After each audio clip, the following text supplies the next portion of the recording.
jovem, vamos dar lição. Terça-feira, dia 18 de novembro. Como já passa rápido, né? Daqui a pouquinho a gente está chegando no mês de dezembro. O tema da lição de hoje é a força dos cavalos. Mas antes de a gente ler um pouco aqui, a lição da Escola Sabatina dos Jovens, vamos fazer uma breve oração. Oremos, te agradecemos, Senhor Deus, pela vida e pela saúde. Te pedimos, Pai, com a proteção durante essa tarde que é desconhecida para nós. Te pedimos, Pai, que o Senhor venha nos abençoar, venha derramar o teu Santo Espírito sobre nós. Abençoe cada cheio desse canal, abençoe esse canal, Senhor, para que ele possa crescer mais e mais para a honra e para a glória. Também, Senhor Deus, te peço que o Senhor venha visitar cada jovem que nós estamos visitando, que o teu Santo Espírito, Pai, possa trabalhar no coração deles. Também te pedimos, que já te agradecemos, em nome de Jesus, amém. Bom, a força dos cavalos, né? Vocês sabem muito bem que os cavalos ali correm demais e tem força, né? Vamos lá. Após conquistar esse cidade do sul de Canaã, Josué avançou com suas tropas para o norte, onde enfrentou uma resistência ainda mais forte. Os povos daquela região haviam formado alianças poderosas e reunido forças militares bem equipadas. Olha, a Bíblia relata que o exército inimigo era tão numeroso como a areia da praia, além de contar com um grande número de cavalos e carros de guerra. Está lá em Josué capítulo 11, versículo 4. Mais uma vez, diante de um cenário ameaçador, Deus encorajou Josué com uma promessa: não tenha medo deles, porque amanhã, a esta mesma hora, eu os entregarei, todos mortos, aos filhos de Israel. Versículo 6.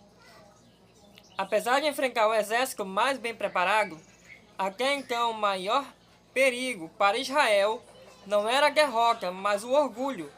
Havia o risco de atribuir as vitórias à própria força e confiar nos recursos conquistados. Por isso o Senhor deu uma ordem inesperada: todos os cavalos deveriam ter os tendões cortados, tornando-os inúteis para a guerra, e os carros de combate destruídos pelo fogo.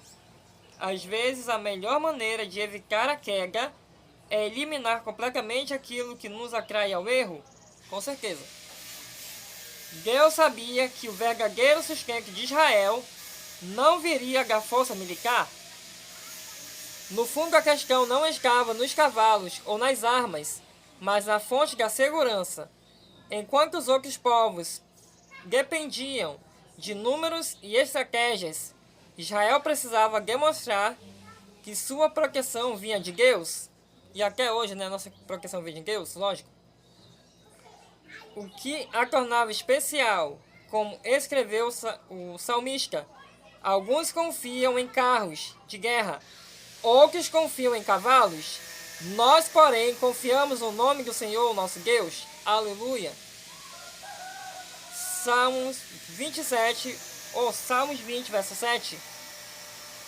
Deus queria conceder uma vitória que não deixasse dúvidas sobre quem era o verdadeiro protagonista. Cortar os tendões dos cavalos e destruir os carros de guerra parecia algo insensato. Nenhum comandante faria isso por vontade própria. Porém, a forma como Deus age muitas vezes desafia a lógica humana. Deus pode agir de várias formas, né? E ele pode usar quem ele quiser, tá bom?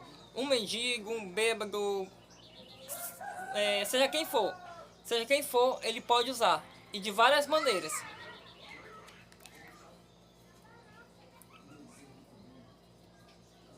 E exige um tipo de obediência que só é possível quando se confia plenamente nele.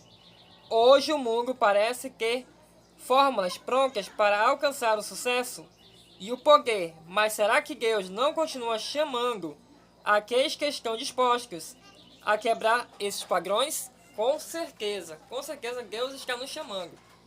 E chamando jovens também, né, que estão distantes dos caminhos do Senhor, para entender o propósito da vida deles, né? O objetivo da vida deles, que é cumprir a missão para que Cristo volte para nos tirar desse mundo de sofrimento, e para que assim nós possamos viver eternamente com o nosso Rei, amém? Vamos fazer a oração final? Mas antes vamos ter uma palavrinha aqui, né? Diz assim, ó: você já passou por situações em que Deus pediu algo que parecia sem sentido para os outros? Como foi essa experiência? E aí vocês deixem aqui nos comentários, tá bom? Como foi essa experiência de vocês. Vamos fazer a oração. Oremos. Obrigado, Pai querido, por esse estudo maravilhoso. Te pedimos, Pai, que o Senhor venha nos abençoar. Nos ajude, Pai, a deixar que o Senhor lute por nós. Pois nós sabemos que somos frágeis, somos pecadores. E que se nós tentar lutar pelas nossas próprias forças, nós obteremos o fracasso. Por isso que eu te peço, Pai, que o Senhor venha nos ajudar, venha nos transformar, venha moldar o nosso caráter. Venha abençoar cada um dos jovens, Pai, que estão sendo visitados. Que o Teu Santo Espírito, Pai, possa estar trabalhando no coração deles e no nosso também, em nome de Jesus, amém. Quem não for inscrito no canal, se inscreve no canal, deixa aquele like bacana, comenta, compartilha e ative as notificações. Mais tarde vai ter live pra vocês, porque eu não consegui concluir a live de hoje de manhã. Então mais tarde eu vou dar continuidade à live, tá bom? Acompanhem os vídeos, acompanhem as lives. Um forte abraço, fiquem com Deus. Beijos, Deus abençoe a todos e estudem a lição.